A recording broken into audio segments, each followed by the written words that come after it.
नमस्कार, मैं इस समय साहेबपुर कमाल विधानसभा क्षेत्र के 145वीं जो विधानसभा क्षेत्र है वहाँ पे हूँ और हमारे साथ हैं महागठबंधन के प्रत्याशी डॉक्टर सतानंद सम्बुद्ध जी। सतानंद सम्बुद्ध जी पहली बार विधायक के लिए यहाँ से चुनाव लड़ रहे हैं और मैं इनको पहले तो बहुत बहुत शुभकामनाएं देता हूँ अपनी तरफ से।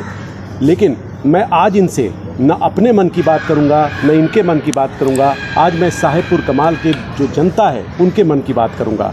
तो सबसे पहले तो मैं आपको बहुत बहुत शुभकामनाएं फिर से देता हूं और मैं ये जानना चाहता हूं कि यदि आप विधायक बनते हैं, जिस तरह का प्रतिसाद दिख रहा है और आपको समर्थन दिख रहा है, इससे पूरी हमने भी जो किया है उससे उम्मीद है कि आप विधायक बन रहे हैं। तो अगर आप विधायक बनते हैं तो क्षेत्र की जनता को क्या क्या आप उनको देंगे? सबसे पहले यहाँ की शिक्षा व्यवस्था को, जिसके लिए मैं शुरू से ही प्रयासरत रहा हूँ, सुदृढ़ करूँगा। डिग्री कॉलेज तो पास हो चुका है, लेकिन उसका जो कार्य धीमी गति से चल रहा है उसको तीव्र गति से करके जल्द से जल्द डिग्री कॉलेज की पढ़ाई शुरू कराऊँगा और प्राथमिक और माध्यमिक शिक्षा व्यवस्था जो उसको मैं सुदृढ़ करूँगा। ये तो आपने 2 पॉइंट बताए, लेकिन क्षेत्र की जनता के लिए सर कुछ चीज़ें और होती है, जैसे महिला सुरक्षा होता है, किसानों के लिए कुछ प्लान होगा और आपकी जो पंचायत है उसके लिए अगर कुछ बातें और बता सकें तो अच्छा रहेगा। यहाँ की अभी मुख्य समस्या एक तो गंगा का कटाव है, उस कटाव का समाधान करना है। मुंगेर पुल जो बना है उस पर सड़क मार्ग नहीं बन पाया है, उसको मैं बनाऊंगा। जर्जर हो गए जो तार बिजली के हैं, हालांकि बिजली का कार्य चल रहा है, बचे हुए शेष कार्यों को मैं पूरा करूंगा। स्वास्थ्य व्यवस्था जो चरमराया हुआ है साहेबपुर कमाल और बलिया, उसको बेहतर करूंगा। माँ बहनों बेटियों की सुरक्षा हेतु मैं सदा प्रयासरत रहूंगा। आपके पिताजी, आपको पहले तो यहाँ प्रेम से प्यार से मैंने देखा, जो आपके क्षेत्र में मैंने घूमा हूँ तो बहुत प्यार से आपको बुज़ुर्ग महिलाएं और बच्चे लल्लन भैया के नाम से कहते हैं। तो लल्लन भैया, आपके पिताजी जो हैं श्री नारायण यादव जी, जो कि एक बहुत ही सम्मानित मंत्री रहे, 30 साल तक विधायक रहे, तो आपके ऊपर, आप उनके साथ भी रहे, बहुत सालों से आप काम देख रहे हैं, तो आपके ऊपर और ज़्यादा जिम्मेदारी हो गई होगी, ऐसा लगता होगा। और पिता का जो कार्य है उसको आगे बढ़ाने का आपके ऊपर बहुत ज़्यादा जिम्मेदारी होगा, तो उसको आप किस तरीके से क्षेत्र की जनता को देंगे? विगत 40 वर्षों से मैं पिताजी के साथ यहाँ आता जाता रहा हूँ और पिछले 20 वर्षों से तो मैंने पूर्णतः रूप से अपने आप को समाज के लिए समर्पित कर दिया। उनके साथ रहते रहते उनकी सेवा में करते रहा, जिसके कारण प्यार से मुझे लल्लन भैया लोग कहते हैं। उनके द्वारा जो भी कार्य शुरू कराया गया उसमें जो भी अभी अधूरापन है या शेष है उसको मैं पूरा करूँगा। बलिया अनुमंडल को ज़िला बनाने के लिए उन्होंने प्रस्ताव सरकार के पास भेजा था, वो अधूरा पड़ा हुआ है। उसको मैं बलिया अनुमंडल को ज़िला बनवाकर सरकार से विशेष पैकेज की मांग करके यहाँ का विकास करूँगा। आपको महागठबंधन जो है, आपका महागठबंधन है और जो नीतीश कुमार जी की सरकार का जो लोगों में नाराज़गी दिख रही है, तो आपको यहाँ पे तेजस्वी यादव जी ने उम्मीदवार बनाया जी। आपको एक बड़ी जिम्मेदारी दी और आप एक यूथ चेहरा हैं और काफ़ी आप, मैं जो समझ पाया हूँ, आप सुबह से शाम तक क्षेत्र की एक जनता से मिलने का प्रयास कर रहे हैं, तो आप कहीं ना कहीं तेजस्वी यादव जी से बहुत ज़्यादा प्रभावित हैं। निसंदेह आपका परिवार पूरा आरजेडी और लालू जी के लिए कार्य करता रहा, बिहार की जनता के लिए कार्य करता रहा।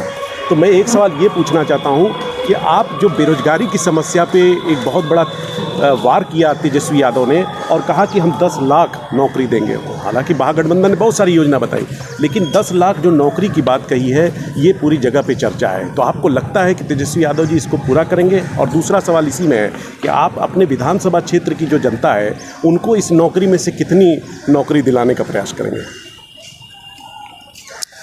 मैं भावी मुख्यमंत्री माननीय तेजस्वी यादव जी को इसके लिए धन्यवाद देता हूं कि उन्होंने बेरोज़गारों के हित की बात किया है, बेरोज़गारों के भविष्य का हित का ख्याल रखा है।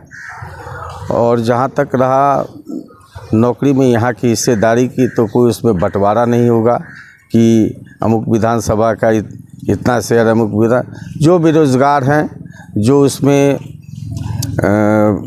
उस जिस तरह का भी वैकेंसी रहेगा उस वैकेंसी के लायक होंगे, वो रोज़गार पाएंगे। उसमें किसी प्रकार का पार्शलिटी नहीं किया जाएगा।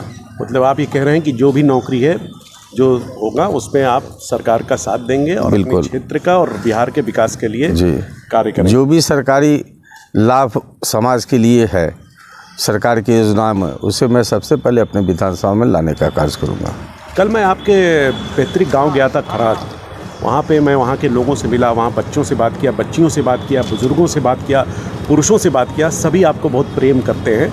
उनको जो बताया उन्होंने कि हम उनको बचपन से देख रहे हैं। किसी ने कहा कि आपको कुछ, महिला ने कहा कि वो बहुत प्यार से वो कुछ खिलाती थी, तो बड़ा प्यार है आपको। तो आप अपने क्षेत्र की जनता को क्या संदेश देना चाहते हैं? पैतृक तो है, पूरे विधानसभा की क्षेत्र की पूरे विधानसभा क्षेत्र की जनता को हम ये संदेश देना चाहते हैं कि आज जितने भी उम्मीदवार हैं वो आपको भरोसा दिलाएंगे कि जीतने के बाद मैं ये काम करूँगा, आपके हित का करूँगा, आपका विकास करूँगा। लेकिन मुझे लोगों ने पहले से देखा परखा है। मुझे पूर्ण विश्वास है कि मेरे समर्पण को देखते हुए मेरे हाथ को मजबूत करने हेतु ये अपना एक एक मत देकर मुझे विजयी बनाएंगे, विधानसभा भेजने का काम करेंगे। और यहाँ की समस्याओं से मैं वाकिफ़ हूँ। 40 वर्षों से मैं पिता के साथ देख रहा हूँ, 20 वर्षों से तो बहुत करीब से मैंने देखा है। तो समस्या जानने की मुझे आवश्यकता नहीं है, उसका समाधान करने की आवश्यकता है। आप समाधान पे काम करेंगे। बिल्कुल। आप पहली बार विधानसभा, ठीक है पिताजी के साथ रहे, सालों का अनुभव है, क्षेत्र की जनता भी आपको जानती है, लेकिन पहली बार आप खुद उस कड़ी को आगे बढ़ाते हुए चुनाव लड़ रहे हैं। तो आपका जो अनुभव रहा, आप सुबह से लेकर शाम तक जनता से मिले हैं, उस अनुभव के बारे में कुछ कहना चाहेंगे? जनता के बीच मैंने ये पाया कि हमारे फादर सदा समाज के सेवक के रूप में रहे। उन्होंने समाज के हर वर्ग, हर समुदाय, हर तबके को अपने साथ जोड़कर रखा। उनके कारण ही मुझे आज ये दुलार, प्यार और आशीर्वाद प्राप्त हो रहा है। इसके लिए मैं अपने फादर का ऋणी हूँ कि उन्होंने अपने साथ रखकर मुझे भी समाज के करीब लाने का काम किया। और मैं भी भरोसा दिलाता हूँ कि जिस तरह से मेरे पिताजी ने समाज का सेवा किया, बिल्कुल उन्हीं की राह पर चलते हुए मैं आगे भी सेवा करता रहूँगा। बहुत बहुत आपको धन्यवाद देता हूँ, बहुत बहुत मैं शुभकामनाएं देता हूँ कि आप अपनी राजनीति की जो चाहत है उसको पूर्ण करें, क्षेत्र की जनता का विकास करें, जो सपने देख रहे हैं उसको पूर्ण करें। मैं बहुत बहुत आपको बधाई देता हूँ समय देने के लिए। धन्यवाद। तो मैं बात कर रहा था सदानंद संबुद्ध जी से, जो आप प्रत्याशी हैं महागठबंधन के, और मैं इनको शुभकामनाएं देता हूँ कि आप अपने क्षेत्र की जनता के विकास कार्य में जो आपने स्वप्न देखा है उसको पूर्ण कर सकें। बहुत बहुत बधाई आपको।